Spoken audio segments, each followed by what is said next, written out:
Praise the lord. ప్రియులారా, ఈ యొక్క ఉదయకాల సమయంలో దీని వాక్యాన్ని చదువుకుందాం. ఆదికాండము 25వ అధ్యాయము 21వ వచనం. Genesis 25 and verse 21. ఇస్సాకు భార్య గొడ్రాలు గనుక అతడు ఆమె విషయమై యెహోవాను వేడుకొనెను. యెహోవా అతని ప్రార్థన వినెను గనుక అతని భార్య అయిన రిబ్కా గర్భవతి ఆయను. And Isaac entreated the Lord for his wife, because she was barren. And the Lord was entreated of him, and Rebekah his wife conceived. ప్రియులారా, యేసు ప్రభువారి ఘనమైన నామములో మీ అందరికీ శుభములు తెలియజేస్తున్నాను. మరి యొక్క ఉదయకాల సమయాన్ని బట్టి మనం దేవునికి కృతజ్ఞతాస్తుతులు చెల్లించుకుందాం.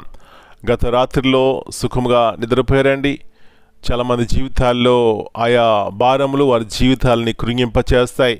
బైబిల్లో చక్కని మాట ఉంది, నీ భారము యెహోవా మీద మోపము, ప్రయాసపడి భారం మోసుకున్న సమస్త జనులారా అనుంది. కాబట్టి ఉదయకాల సమయంలో మన భారములు ఆయన మీద మోపినప్పుడు పిల్లరా, మన యొక్క కాడి తేలుగ్గాను నెమ్మదిగాను మన జీవితాలు ఉంటాయి అనే సత్యాన్ని గుర్తించి మన భారం ఆయన మీద వేద్దాం. విశ్వాసంతో దేవుని కార్యాలు చూద్దాం. పిల్లరా, ఇక్కడ ఇస్సాకుకు ఒక భారం ఉంది. తన జీవితంలో సంతానం లేదు. మరి ఏం చేశాడండి?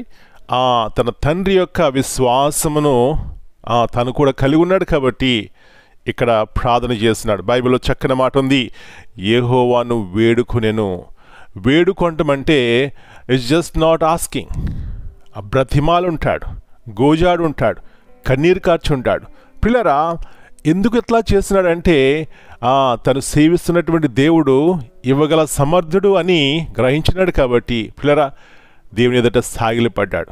నా ప్రియ సహోదరి, ఈ ఉదయకాల సమయంలో ఇస్సాకు మనకెంతో మాదిరి. తనకు ఆస్తుంది, అంతస్తుంది, హోదా ఉంది, అన్నీ ఉన్నాయి. కానీ ఒకడు గ్రహించాడు, నా జీవితంలో అటువంటి లోటుని తీసివేసే సమర్థుడు నా దేవుడు అని. ప్రియులరా, దేవుని ఎద్దుకు వెళ్ళాడు, వేడుకున్నాడు, పొందుకున్నాడు. ఈ జీవితం నీకుందా? ఉంటే నువ్వెంత ధన్యుడవు. కాబట్టి ఇలాంటి దేవుని మనం సేవిస్తున్నాం. విశ్వాసంతో దేవుని ఎదుట సాగిలపడదాం. ఏదైనప్పటికీ కూడా దేవుడు మన జీవితంలో తన చిత్తానుసారముగా అనుగ్రహిస్తారు. రెండవదిగా మన భారములు ఆయన తీసివేస్తారు.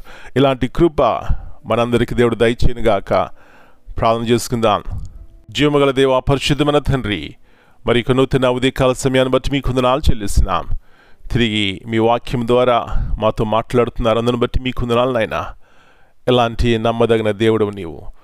ఇస్సాకు తన జీవితంలో ఏ లోటు ఉందో ఆ లోటును బట్టి అక్కడికి ఇక్కడికి వెళ్ళి వెదకలేదు, కానీ ఆ లోటును తీర్చే సమర్థుడు మీ వద్దకు వచ్చినాడు, వేడుకున్నాడు, పొందుకున్నాడు. ప్రభువా అంటే మీరు విన్నారు, తనకు అనుగ్రహించినారు 2 కుమారులను. ఉదయకాల సమయంలో కూడా మా యొక్క అంతరంగ హృదయం యొక్క లోటును మీకు తెలుసు.